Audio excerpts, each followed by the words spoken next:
ujuzi na mpango mzima. Kwa hiyo na VETA wana mchango mkubwa katika hili.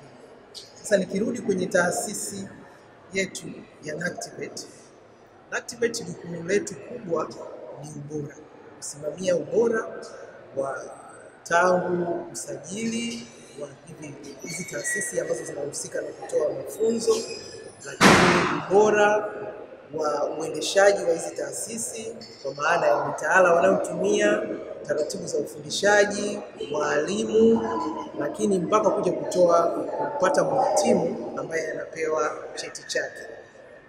Sasa mada ya leo tuliyokuwa tunaijadili inazungumzia mchango wa wahitimu wa ufundi stadi nchini kwenye maendeleo ya jamii na maendeleo ya uchumi. Mada hii ni muhimu sana ili kuweza kuonyesha, wanasema kwa Kiingereza, relevance au umuhimu wa uwepo wa VETA kwa ujumla wake, lakini TVET, elimu ya ufundi na mafunzo ya ufundi stadi. Ni muhimu sana hii mada kuichambua kwa mtazamo huo. Sasa kifupi ni kwamba ili uweze kuona mchango wa kiuchumi na maendeleo ya jamii kwa ujumla wake unaotolewa na wahitimu waliosoma elimu ya ufundi na mafunzo ya ufundi stadi, kuna vitu vya kuviangalia. Mojawapo unaangalia ajira kwa maana ya kwamba wangapi ambao tumewatoa wameweza kuajiriwa, lakini wangapi wameweza kujiajiri, na waliojiajiri wameweza kuajiri wenzao wangapi. Yes, hiyo ni mojawapo ya eneo la kuangalia. Lakini eneo lingine ni kipato chao, kama mmoja kama ameajiriwa, lakini kama ameweza kuanzisha biashara yake pia inaichangia kiasi gani kwenye pato la taifa, na hiyo yote inawezekana. Mengine labda umaskini wa mtu mmoja umepungua kiasi gani, lakini umaskini wa jamii kwa kupitia mchango wa VETA. Lingine unaangalia wanaita relevance ya zile skills, yani waajiri wanakubali kwa kiwango gani wale wahitimu. Hiyo nayo ni mojawapo ya indicator au jambo la kutazama. Hayo niliwazungumza ni machache tu, lakini nadhani ni ya msingi ambayo kwa mtu wa kawaida unaweza ukayaangalia haraka. Sasa ni namna gani utauona huo mchango? Kwanza lazima uwatambue hao. Kwa mfano, tuwe na takwimu zinazoonyesha mpaka sasa hivi ni wangapi wamepata hayo mafunzo katika kila fani, lakini baada ya kupata mafunzo wako wapi? Je, wameanzisha biashara zao, wameajiriwa, wanaingiza kipato gani? Kama nilivyosema, hizo zikiwa ndio indicator za kuona kwamba kiasi gani wanachangia kwenye uchumi. Sasa nije kwenye jukumu letu kama taasisi ya NACTIVATE. Sisi jukumu letu mojawapo ni kuwezesha upatikanaji wa taarifa kama hizo, na tunazipataje? Kwa kufanya kitu kinaitwa tracer study. Tracer study unaangalia wahitimu wako wapi. Tunafahamu kwamba kama chuo kimoja kuna ambavyo huwa vinafanya hizo tracer study.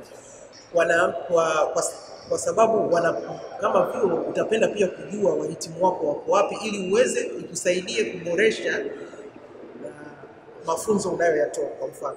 Lakini sisi kama NACTIVATE tunaweza tukakusanya takwimu kama hizo kutoka kwenye vyuo vyote. Ndio advantage tulionayo. Na takwimu kama hiyo tukiwa nayo, basi watafiti wanaweza kuitumia sasa kutafuta zaidi kwa nini. Kwa mfano tunasema kwamba wamehitimu kiasi kadhaa, lakini walioweza kujiajiri ni kiasi kadhaa. Wale waliobaki tunaweza tukauliza maswali kama kwa nini, na baada ya hapo tukayajibu kwa kutumia tafiti. Kwa hiyo jukumu letu sisi kubwa ni hilo, kuhakikisha kwamba tunakuwa na taarifa au takwimu ambazo ni sahihi, na tumejipanga kwamba tunakusanya hizo taarifa. Lakini sasa hivi tunataka kutengeneza mfumo ambao utakuwa unakusanya hizo taarifa kutoka kwa wahitimu wetu wote. Na bahati nzuri tunashukuru serikali imetupatia budget ya nyongeza kwa mwaka huu, na tutatumia kiasi cha pesa hizo kutengeneza mfumo ili tuweze kuboresha. Takwimu tunazo, lakini tunataka tuzikusanye nyingi zaidi, ikiwemo kutoka kwa sio wahitimu wenyewe tu mpaka waajiri watuambie mawazo yao, lakini wazazi kama tunaweza kuwafikia, ili tusaidie katika kufanya maamuzi, wanasema informed decision. Unapokuwa na takwimu sahihi na kama pia zimefanyiwa tafiti, unaweza kufanya maamuzi ambayo yanakuwa yako relevant zaidi. Kuna mambo mawili hapa. Kuna idadi ya taarifa tunazozitaka kutoka kwenye takwimu, bado sio zote. Kwa mfano hiyo ya kwamba watu wahitimu wameajiriwa au hawajaajiriwa, wameajiriwa baada ya muda gani? Mara nyingi tunapendelea ndani ya mwaka mmoja, unasema tafiti zinasema ndani ya mwaka mmoja yule mhitimu ameajiriwa. Kwa hiyo taarifa kama hiyo utaipata kwa mhitimu mwenyewe. Kwa hiyo zaidi ya kukusanya takwimu za chuo, tunahitaji takwimu kutoka au taarifa kutoka kwa wahitimu wenyewe watuambie, na vingine hawawezi kukuambia pale wanapomaliza. Anapoenda kwenye kujitegemea au kufanya kazi ndio anagundua kwamba kumbe ningeongezewa na kitu hiki, labda ningefanya vizuri zaidi. Anakuambia, anakupa taarifa ambazo ukizitumia unaweza ukaboresha zaidi.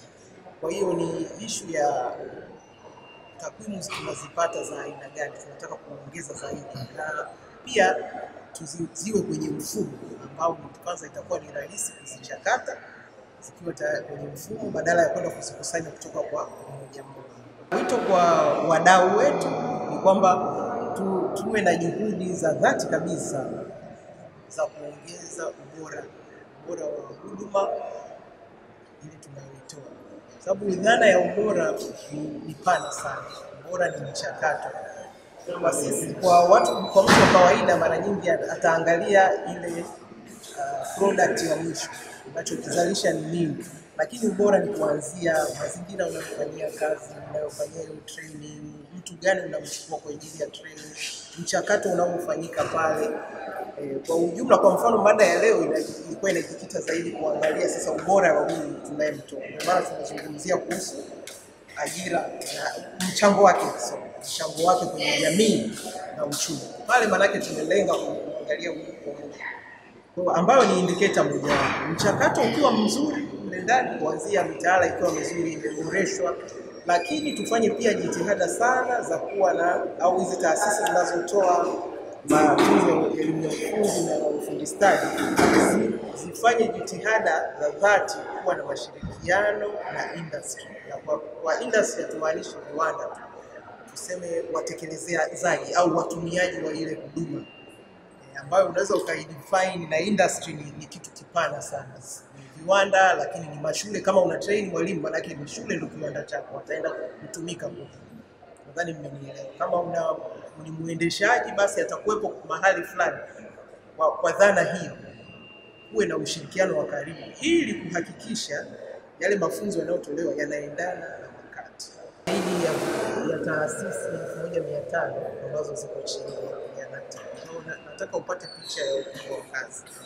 Mojawapo ya kitu ambacho tumepanga kufanya kwenye mpango na tumeshajitengea budget, kutengeneza mfumo wa kielektroniki ambao utatusaidia kurahisishia kazi na ufuatiliaji. Kwa hiyo kutembelea hiyo pale ambapo tumelazimika.